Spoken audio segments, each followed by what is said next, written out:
আসসালামু আলাইকুম রাহমাতুল্লাহ। দর্শক, এখন আমরা দেখাবো পেজের মধ্যে কিভাবে এখানে একটা বর্ডার দিবেন, এইখানে একটা, অর্থাৎ লেখার পাশে একটা বর্ডার, আর এটা হলো পুরো পেজ জুড়ে বর্ডার। আবার অনলাইনটা মোটামুটি কাজে লাগানো যায় সবাইকে। আপনি চাইলে এক এক পেজে এক এক রকম বর্ডার, যেমন এই পেজে দেখেন লেখার পাশে একরকম বর্ডার দিয়েছি, আবার এই পেজে এসে আরেক রকম বর্ডার দিয়েছি, এই পেজে এসে আরেক রকম বর্ডার। তাহলে কয়েক রকম বর্ডার আমি দেখালাম এখানে। অর্থাৎ আপনি চাইলে পেজের মধ্যে মাল্টি পেজে মাল্টি বর্ডার দিতে পারেন। লেখার পাশে একরকম বর্ডার, এখানে বাইরে পেজে একটা বর্ডার। তো এটা কিভাবে দিব, পুরো ভিডিওটা জুড়ে এই নিয়ে কথা চলছে। আপনি পুরো ভিডিওটা শেষ পর্যন্ত দেখেন, ইনশাআল্লাহ আপনি পারবেন। এই মাসের মধ্যেই জন্য আমরা এমএস ওয়ার্ডে চলে আসব। এমএস ওয়ার্ডে আসার পর সেখান থেকে চলে যাব ডিজাইন। ডিজাইন থেকে আমরা চাইলে বর্ডার দিতে পারি। এই যে এখানে পেজ বর্ডার আছে দেখেন, এখান থেকে আমি যে কোনো ধরনের বর্ডার সিলেক্ট করে এখান থেকে সিলেক্ট করলাম, করে এখানে কত ফিট দিব বর্ডারটাকে সেটা সিলেক্ট করতে পারবো, তারপর ওকে। তাহলে দেখেন একটা পেজ বর্ডার তৈরি হয়ে গেছে।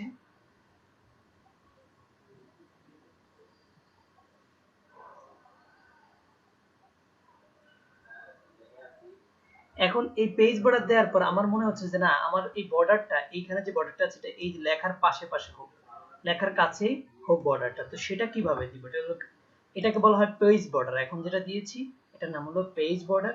আর যদি এই লেখার পাশে আমি বর্ডার দিতে চাই সেটাকে বলা হয় টেক্সট বর্ডার। সেটা কোথা থেকে দিব, সেটা দেওয়ার জন্য আমি চলে যাব হোমে। সেখান থেকে এই যে দেখেন এখানে আমি পুরো লেখাটাকে সিলেক্ট করে নেব কন্ট্রোল এ দিয়ে। দেওয়ার পরে এই যে এইখানে দেখেন অপশনটা হোম, হোম থেকে প্যারাগ্রাফের উপরে এই যে এই অপশনটা দেখা যায়, এইখানে আমরা ক্লিক করব, করে দেব আউটলাইন বর্ডার। দেখেন আউটলাইন বর্ডার। আউটলাইন বর্ডার দেওয়ার সাথে সাথে এখন লেখার পাশাপাশি একটা বর্ডার তৈরি হয়ে গেছে, আর এটার বাহিরে একটা বর্ডার আছে। তাহলে বাহিরের বর্ডারটা কিভাবে আমরা রিমুভ করব, জাস্ট ডিজাইনে যাব, সেখান থেকে পেজ বর্ডার, এবং এখান থেকে নাম দিলে দেখেন বাহিরের বর্ডারটা চলে গেছে, এখন শুধু টেক্সট বর্ডারটা আছে।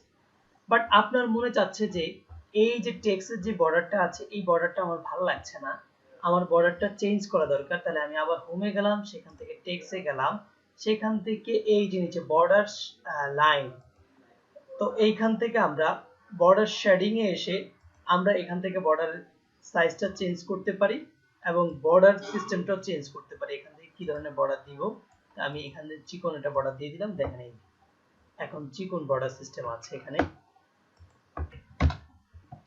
এরপরে এখন দেখেন এখানে একটা মজার বিষয়, আমি একটু কন্ট্রোল জেড দিয়ে পিছনে যাচ্ছি। এখানে এই লাইনের নিচে দিয়ে কিন্তু বর্ডার নাই, তাই না?